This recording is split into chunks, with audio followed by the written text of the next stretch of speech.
Ladies and gentlemen, my fellow mobile gamers, it finally happened. Call of Duty Mobile is here, and as promised, I'm here to play the game a bit and share my day one first impressions of the game with you guys. It's out globally now, both on Android and on iOS, which makes me one happy mobile gamer, because I've been waiting for this game to release for nearly a year now, and today it finally happened. So leading up to the launch of this game, there's quite a bit of rumors about whether or not controllers would be supported, but it seems to now have been confirmed that Bluetooth controllers will indeed be supported, although right now, for this video, I'm playing with just the touch controls, which work very well as well. Now, just like when I played this game back in January during its early alpha release, I'm just really impressed with how smooth the gameplay experience is. It's truly amazing, and the gameplay just feels great, and hopefully you guys will see that here today in this round. Now, after this round, we'll go have a look at the other game modes, the monetization, the progression system, and so on. But for now, though, let's just wait for this match to start, play through it. You guys can see how it plays, just how smooth it is. Hopefully, we'll be able to win the match, by the way, with our M4 here. This is our current loadout, or main loadout, and I've also got one over here with a sniper rifle, but I prefer the M4. It has always been one of my go-to weapons in pretty much every Call of Duty game on PC, and I have played most of them, which is also why I'm so excited for this mobile release. So right now, we're playing Team Deathmatch, which means that we are 5 versus 5 other players, and some of you guys might remember this map from the Call of Duty PC game as well, because many of the maps do indeed stem... Oh, no! We got killed already. They do come from the PC Call of Duty games. And of course, if you've played the PC games, that's just a great little nostalgic trip for you to then play this version of the game. Now, let's see if we can actually find the guy who killed us this time. Maybe... Oh, that was close. Maybe if we go around here, we'll be able to take them from behind. Or... That sounded wrong. Sorry for my horrible humor here. It's my jail humor. Anyway, let's see if we can actually find some opponents right now. It seems like they are hiding somewhere, or we're just running around them. Oh, there's someone on the minimap up there in the top right corner. I see him. Yes, and we got our first kill, a normal kill. Earned 100 experience points, but there's another player. There's 2 other players. We're just shooting blindly here. Let's take out this guy. We can do this. Yeah, and we got him another kill. That is awesome. Our team now has 8 kills, and the opponents have 7 kills. Let's take out this guy as well. There was another kill and another kill. Look at us go, and we've got our first kill streak reward. So that is a UAV online now. Look at that. So let's go find some of the people coming around the corner down here. Oh, there's one guy. Oh, let's take him out. Oh, there we go. And we got another 2 kills. That is so cool. We might very soon be running out of ammo, though, so we should be a bit careful about that. But for now, let's launch our next kill streak here.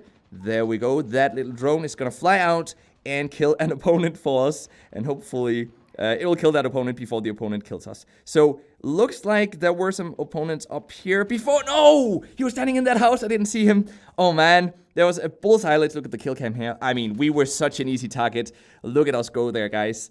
That was a bit too easy. We have 19 kills right now, and the opponent is only at 13 kills, so we're still doing quite alright here. Now, as for the controls of this game, they work really well, by the way. We can even slide, so if we sprint and I press this button here to crouch, we actually slide, so we should definitely use that as often as possible. And that's one thing I really love about this game. They've really captured the fast-pacedness of Call of Duty. You know, that's what made the Call of Duty games so great on PC, and they've actually captured that here in a mobile version of the game. Let's take out this guy over here. Oh man, he was dealing lots of damage to us there. That was pretty close. Our HP is recovering. No, but we got killed. So we still have 26 kills in total, our team, and the opponent has 17 kills. Now we're going to continue playing until one of these 2 teams get 40 points.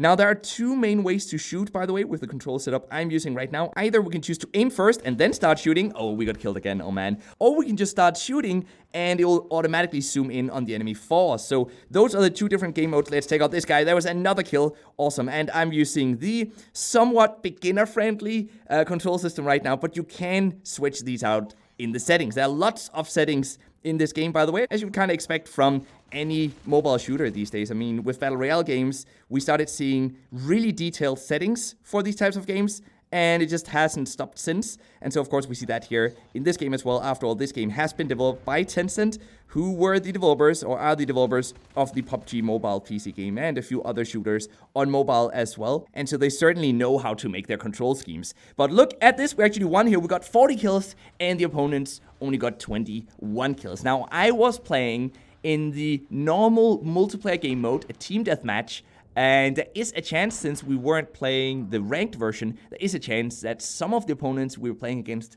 were bots. So just want to throw that out there. That is typically how it works in mobile shooters in the beginning. For the first couple of hours, maybe first 5 to 6 hours of gameplay, you will mostly be playing against bots. But then again, there were some of those players who were playing really well, and that made me think that maybe at least some of the opponent team were actual players, and maybe the others were just bots. But with that said though, let's go have a look at the other game modes. So still within the multiplayer game mode, we've got Frontline, we've got Team Deathmatch, which was what we played before, we've got Domination, we've got Search and Destroy, and we've got Practice versus AI. Now, definitely Team Deathmatch is the most popular of these game modes. So if you choose, for example, the Search and Destroy game mode, it will take a bit longer to find players to play against. So just be aware of that, but it has always been like that in Call of Duty, also on PC. There's no hardcore game mode yet, by the way. You guys can see in the top left corner here that we're playing core. Hardcore, I hope, will be coming later. It seems like it might be coming later because they've actually prepared the UI and UX for a button over here in the top left corner of the screen that could be called hardcore.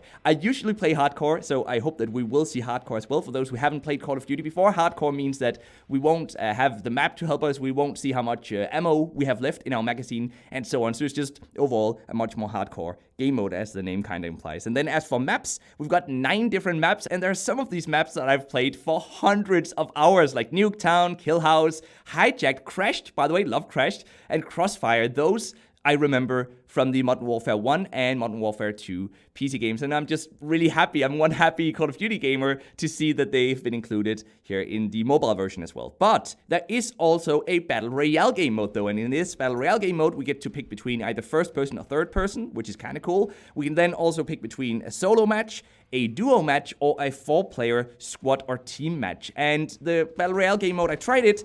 It's fine. I mean, it's essentially like PUBG Mobile, but just in a Call of Duty setting, because both games have been made by Tencent. But the main difference, though, is that in Call of Duty Battle Royale, we get to pick one of 6 skills when we enter, such as a shield we can deploy, an EMP, and so on, and then we can use those during the Battle Royale game mode. And there's a few other small changes, but that's pretty much it. So you kind of know what you're getting yourself into if you play the Call of Duty Battle Royale game mode. I prefer the multiplayer mode. And then, of course, later on, coming soon, it says over here, we will be getting a zombies game mode as well. So those are the different game modes. Now, as for how we progress in this game, we unlock new weapons and attachments for those weapons. You guys can, for example, see we've got some new attachments that we could choose to deploy here on our M4. We unlock these as we play with these weapons. So the more we level up and the more we play with the same weapon, the more attachments we unlock. And for example, this one I just unlocked because I just leveled up, I think.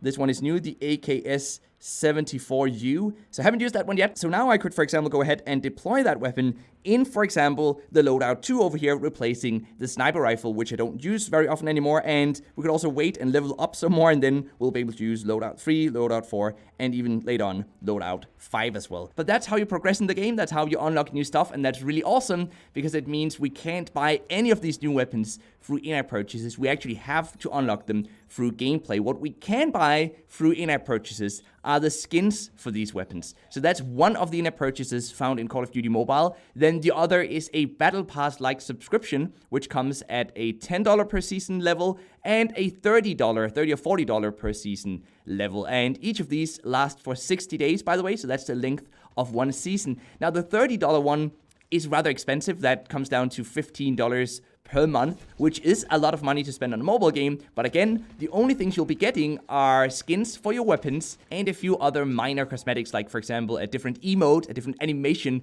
a little dance for when you win the round. The only thing that's not a cosmetic in this Battle Pass and in the shop overall are these XP boosters. And these XP boosters can be bought to increase the level of your weapon faster. So that means you don't have to grind as much. But again, though, everything can be unlocked through gameplay as well. And you can't buy the weapon itself. You can level it up, so that can go a bit faster, but you can't unlock the weapon itself. So I don't think this is a big deal. It's not going to ruin the gameplay experience. And frankly, it's one of the better monetization systems I've seen in a shooter game on mobile. Now, what are my concluding thoughts then on Call of Duty Mobile here on day 1 of its release? Well, I'm pretty sure that this will be my go-to mobile shooter from here on out, and I plan to play it a whole lot more, so do expect to see a bit more content of this game here in the channel. Do let me know what you think about it though in the comment section down below. And now let's get to the mobile gaming news of the day, which is that Fallout Shelter by Bethesda has now been downloaded more than 150 million times. That's seriously a ton of downloads,